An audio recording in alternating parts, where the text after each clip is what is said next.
ಕಾಂಗ್ರೆಸ್ ಪಕ್ಷದಲ್ಲಿ rate fix ಆಗದೆ date fix ಆಗೋದಿಲ್ಲ. ರಾಜ್ಯ ಸರ್ಕಾರದಲ್ಲಿ ರೇಟ್ ಫಿಕ್ಸ್ ಆದ್ರೆ ಮಾತ್ರ ಡೇಟ್ ಫಿಕ್ಸ್ ಆಗುತ್ತೆ. ಡಿಕೆ ಸರ್ಕಾರದ ವಿರುದ್ಧ ಬಿವೈ ವಿಜೇಂದ್ರ ಗಂಭೀರ ಆರೋಪವನ್ನ ಮಾಡ್ತಾ ಇದ್ದಾರೆ. ರೇಟ್ ಫಿಕ್ಸ್ ಆಗದೆ ಡೇಟ್ ಫಿಕ್ಸ್ ಆಗೋದಿಲ್ಲ. ಇದು ರಾಜಕೀಯವಾಗಿ ಕುದುರೆ ವ್ಯಾಪಾರ ಅಂತಾನು ಹೇಳ್ತಾರೆ. ರಾಜ್ಯ ಸರ್ಕಾರದಲ್ಲಿ ರೇಟ್ ಫಿಕ್ಸ್ ಆದ್ರೆ ಮಾತ್ರ ಡೇಟ್ ಫಿಕ್ಸ್ ಆಗೋದು. ಡಿಕೆ ಸರ್ಕಾರದ ವಿರುದ್ಧ ಬಿವೈ ವಿಜೇಂದ್ರ ಗಂಭೀರ ಆರೋಪವನ್ನ ಮಾಡ್ತಾ ಇರುವಂತದ್ದು. ಅಧಿವೇಶನದ ಮುಂದೂಡಲು ಮುಖ್ಯಮಂತ್ರಿಗೆ ಎಸ್ಐಆರ್ ಕಾರಣವಲ್ಲ. ರೇಟ್ ಫಿಕ್ಸ್ ಆಗದ ಕಾರಣ ಅಧಿವೇಶನ ಮುಂದೂಡುತ್ತಿದ್ದಾರೆ. ಎಸ್ಐಆರ್ ಕಾರಣ ಆಗಸ್ಟ್ ಮಧ್ಯಭಾಗದಲ್ಲಿ ಮಾಡುವುದಾಗಿ ಹೇಳ್ತಿದ್ದಾರೆ. ಬರಗಾಲದ ಸಮಯದಲ್ಲೂ ಸಿಎಂ ಕ್ಯಾಬಿನೆಟ್ ಪೂರ್ಣಗೊಂಡಿಲ್ಲ. ತಮ್ಮ ಆಂತರಿಕ ಕಚ್ಚಾಟದಿಂದ ರೈತರಿಗೆ ಅನ್ಯಾಯ ಮಾಡ್ತಿದ್ದಾರೆ. ರಾಜ್ಯ ಸರ್ಕಾರದ ವಿರುದ್ಧ ಬಿಜೆಪಿ ರಾಜ್ಯಾಧ್ಯಕ್ಷ ವಿಜೇಂದ್ರ ಕಿಡಿಯನ್ನ ಕಾರಿದ್ದಾರೆ.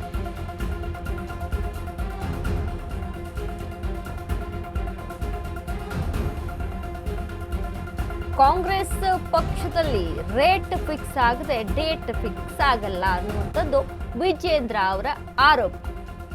ರೇಟ್ ಫಿಕ್ಸ್ ಅಂತ ಅಂದ್ರೆ ಏನು? ಮತ್ತೊಂದು ಕಡೆ ರಾಜಕೀಯವಾಗಿ ಕೆಲವೊಂದು ಮಾತುಗಳು ಬರ್ತಾ ಇರ್ತೇವೆ. ನಾವು ಹೇಳ್ತೀವಿ ಅಂದ್ರೆ ಕುದುರೆ ವ್ಯಾಪಾರ ಆಗುವಂಥದ್ದು. ಅಂದ್ರೆ ಈಗಾಗಲೇ ಬಿಜೆಪಿಗೆ ಒಂದ್ ಕಡೆ ಶುರುವಾಗಿರುವಂತಹ ಭಯ, ಎಲ್ಲಿ ನಮ್ಮ ಪಕ್ಷದಲ್ಲಿರುವಂಥವ್ರು ಕಾಂಗ್ರೆಸ್ಗೆ ಸೇರ್ಪಡೆ ಆಗ್ಬಿಡ್ತಾರೇನು. ಯಾಕಂದ್ರೆ ಅಡ್ಡ ಮತದಾನದ ವಿಚಾರಕ್ಕೆ ಸಂಬಂಧಪಟ್ಟಂತೆ, ಆಗ ನಡೆದಂತ ವಿಚಾರಕ್ಕೆ ಸಂಬಂಧಪಟ್ಟಂತೆ ಇಷ್ಟರ ಮಟ್ಟಿಗೆ ಬಿಜೆಪಿ ವಲಯದಲ್ಲಿ ಭೀತಿ ಎದುರಾಗಿದೆ.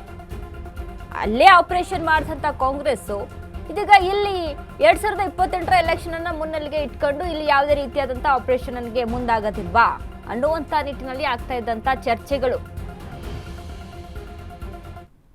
ಎಸ್ಐಆರ್ ನೆಪ ಒಡ್ಡಿ ಈಗ ರಾಹುಲ್ ಗಾಂಧಿ ಅವರು ವಿದೇಶದಿಂದ ಬರ್ತಾರೆ. ಮೊದಲ ವಾರದಲ್ಲಿ ರಾಹುಲ್ ಗಾಂಧಿ ಅವರು 12 ತಿಂಗಳಲ್ಲಿ 8 ತಿಂಗಳು ವಿದೇಶದಲ್ಲೇ ಇರ್ತಾರೆ, ಸ್ವದೇಶದಲ್ಲಿ ಯಾವಾಗ ಇರ್ತಾರೆ. ಸೊ ಎಸ್ಐಆರ್ಗೂ ಅಧಿವೇಶನಕ್ಕೂ ಸಂಬಂಧ ಇಲ್ಲ. ಕ್ಯಾಬಿನೆಟ್ ಎಕ್ಸ್ಪಾನ್ಷನ್ ಅನ್ನ ಮುಂದೂಡೋಕ್ಕೋಸ್ಕರ ಮಾಡಿರ್ತಕ್ಕಂಥ ನಾವು ಹಿಂದೂ ಕೂಡ ಹೇಳಿದ್ದೆ, ಒಂದು ಮ್ಯಾನೇಜ್ಮೆಂಟ್ ಕೋಟಾ ಇದೆ, ಮತ್ತೊಂದು ಪೇಮೆಂಟ್ ಕೋಟಾ ಇದೆ ಅಂತೇಳಿ. ಸೊ ಅದರ ಮುಂದಿನ ಭಾಗವಾಗಿ ರೇಟ್ ಫಿಕ್ಸ್ ಆಗದೆ ಡೇಟ್ ಫಿಕ್ಸ್ ಆಗಿಲ್ಲ ಅಂತ ಹೇಳಿದ್ದೇನೆ ಅಷ್ಟೇ. ಎಸ್ಐಆರ್ ನೆಪ ಒಡ್ಡಿ ಮುಂದಿನ ಅಧಿವೇಶನದಲ್ಲಿ ಎಸ್ಐಆರ್ ಕಾರಣ ಅಲ್ಲ, ಎಸ್ಐಆರ್ ವಿಚಾರಕ್ಕೆ ಅಧಿವೇಶನವನ್ನ ಮುಂದೂಡಿಕೆ ಮಾಡಿಲ್ಲ. ರೇಟ್ ಫಿಕ್ಸ್ ಆಗದೆ ಡೇಟ್ ಫಿಕ್ಸ್ ಆಗಲ್ಲ. ರೇಟ್ ಫಿಕ್ಸ್ ಅಂತ ಅಂದ್ರು ಯಾರ್ಯಾರಿಗೆ ರೇಟ್ ಫಿಕ್ಸ್ ಅನ್ನುವಂಥದ್ದನ್ನ ವಿಜೇಂದ್ರನೇ ಹೇಳಬೇಕಾಗಿದೆ. ಇಲ್ಲಿ ಅವರೇ ಮಾತನಾಡಬೇಕು. ಯಾಕಂದ್ರೆ ಅವರ ಪಕ್ಷದಲ್ಲಿರುವಂಥ ಏನು ಆಂತರಿಕ ಆದಂಥ ವಿಚಾರಗಳ ಬಗ್ಗೆ ಅವ್ರಿಗೆ ಗೊತ್ತಿರುತ್ತಲ್ಲ, ಒಂದು ಪಕ್ಷದ ರಾಜ್ಯಾಧ್ಯಕ್ಷರು ಬಿಜೆಪಿ. ಸೊ ಈ ರೇಟ್ ಫಿಕ್ಸ್ ಅನ್ನುವಂಥದ್ದು ಯಾವ ವಿಚಾರಕ್ಕೆ ಸಂಬಂಧಪಟ್ಟಂತೆ, ಯಾರ್ಯಾರ ವಿಚಾರಕ್ಕೆ ಸಂಬಂಧಪಟ್ಟಂತೆ, ಇವೆಲ್ಲವನ್ನ ಕೂಡ ವಿಜೇಂದ್ರನೇ ಎಕ್ಸ್ಪ್ಲೇನ್ ಮಾಡಬೇಕಾಗುತ್ತೆ. ವಿಜೇಂದ್ರ ಅವರೇ ಎಕ್ಸ್ಪ್ಲೇನ್ ಮಾಡಬೇಕಾಗುತ್ತೆ. ಬಟ್ ಒಂದು ಕಡೆ ನಮಗೆ ತಿಳಿದಂಥ ಮಟ್ಟಿಗೆಲ್ಲಿ ನಾವು ಹೇಳೋದಾದ್ರೆ, ಮಾತನಾಡೋದಾದ್ರೆ ಕುದುರೆ ವ್ಯಾಪಾರ. ಆಗಲೇ ನಾನು ಹೇಳಿದೆ, ಎಸ್ಐಆರ್ ಕಾರಣವನ್ನ ಮುಂದಿಟ್ಕೊಂಡು ಎಸ್ಐಆರ್ ನಡೀತಾ ಇದೆ, ಹಾಗಾಗಿ ಅಧಿವೇಶನ ಮಾಡೋದು ಬೇಡ, ಮುಂದೂಡೋಣ ಅನ್ನುವಂಥ ನಿಟ್ಟಿನಲ್ಲಿ ಡಿ ಕೆ ಶಿವಕುಮಾರ್ ಹೇಳಿದ್ರು. ಓಕೆ, ಬಟ್ ಇಲ್ಲಿ ಡಿ ಕೆ ಶಿವಕುಮಾರ್ನ ಮತ್ತೊಂದು ಚಾಣಾಕ್ಷ ಅಂತ ಏನು ಕರೀತಾರೆ ರಾಜಕೀಯವಾಗಿ, ಈ ಏನು ಕಾಂಗ್ರೆಸ್ ಆಪರೇಷನ್ ವಿಚಾರಕ್ಕೆ ಸಂಬಂಧಪಟ್ಟಂತೆ, ಬಿಜೆಪಿ ಆಪರೇಷನ್ ವಿಚಾರಕ್ಕೆ ಸಂಬಂಧಪಟ್ಟಂತೆ ಆಗ್ತಾ ಇದ್ದಂಥ ಈ ಅಡ್ಡ ಮತದಾನ ವಿಚಾರದಲ್ಲಿ, ಏನು ವಿಧಾನ ಪರಿಷತ್ ಎಲೆಕ್ಷನ್ ವಿಚಾರದಲ್ಲಿ ಆದಂಥ ಏನು ಈ ಒಂದು ಭೀತಿ ಇದೆಯಲ್ಲ ಬಿಜೆಪಿಯ ಮುಂದೆ ಕಾಣಿಸ್ತಾ ಇದೆಯಲ್ಲ, ಈ ವಿಚಾರದಲ್ಲಿ ಸಾಕಷ್ಟು ಬಿಜೆಪಿ ವಲಯದಲ್ಲೇ ಚರ್ಚೆ ನಡೀತಾ ಇರುವಂಥದ್ದು, ಭೀತಿ ಎದುರಾಗಿರುವಂಥದ್ದು. ಎಲ್ಲಿ ಮುಂದಿನ 2028ರ ಎಲೆಕ್ಷನ್ ಅಲ್ಲಿ, ವಿಧಾನಸಭಾ ಎಲೆಕ್ಷನ್ ಅಲ್ಲಿ